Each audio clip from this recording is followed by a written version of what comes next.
Hello everyone, welcome to another episode of your pre-recorded video presentation.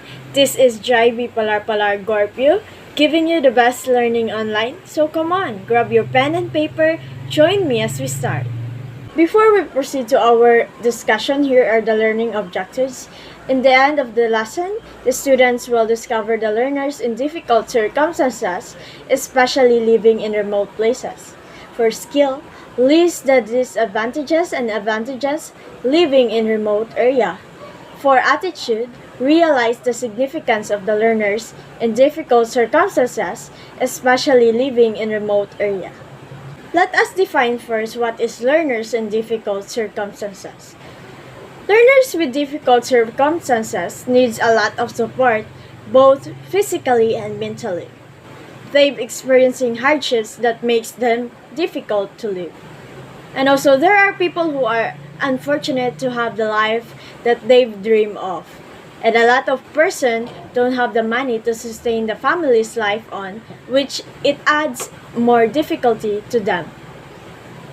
Under the learners in difficult circumstances we have the learners living in remote places, victims of war, products of broken family, street children from impoverished family, and victims of abuse. First and foremost, the living in remote places. Remote areas are those which are very far from the urban areas and are isolated community from highly populated settlements or lacks of transportation.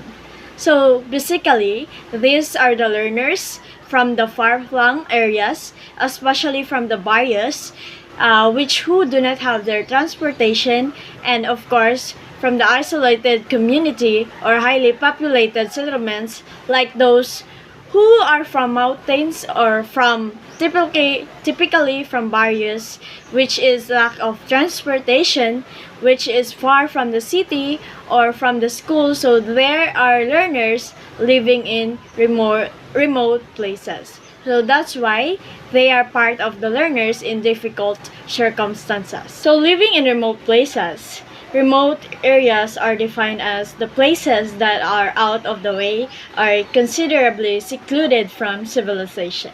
There are problems of education in rural areas include physical distance of students to school. So the transportation is another big problem. Students walk 2 to 3 kilometers or more to and from school every day. They have to cross rivers and climb hills with their book bags. The second problem is difficulty finding teachers interested in relocating. So the teachers assigned in remote community, they need to walk for more than 2 hours, carrying bags filled with week-long provisions and crossing streams and rivers. One of the problem of education in rural areas is they have poor internet connection. It affects the students' academic performance, and also one of the biggest problems faced by students without internet access at home is their inability to complete homework. The last problem of education is poverty. About 80% of the Filipino poor live in the rural areas of the country. So these are towns located deep in the mountains and the rice fields. The population density in the rural parts of the country is low, and there is a corresponding deficiency in schools and classrooms. And yes, public school is free, but families still cannot afford to send their children for a complicated network of reasons. There are more challenges of life in remote communities. The first one is lack of access to quality healthcare, lack of employment opportunities, lack of water, sanitation, and other infrastructure, lack of internet access, and the last is lack of transport. Without moving farther, we wouldn't know what the Earth or universe has. Most world populations need to move out more, as the whole world suffers to severe chronic centralization, requiring moving from the dance will serve well-known centers to less popular served or explored areas, regions, and countries for better equality, diversity, creativity, prosperity, and security.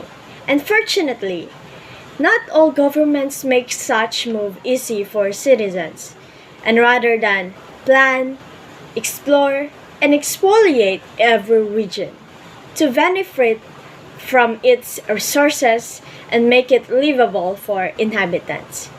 They leave inhabitants on their own to improve it, something not all of them succeed at. Many governments only support a region after individuals succeed there, or even attribute such success to the government. Thankfully, as civilization moves forward, technology connects people more and better, physically and virtually.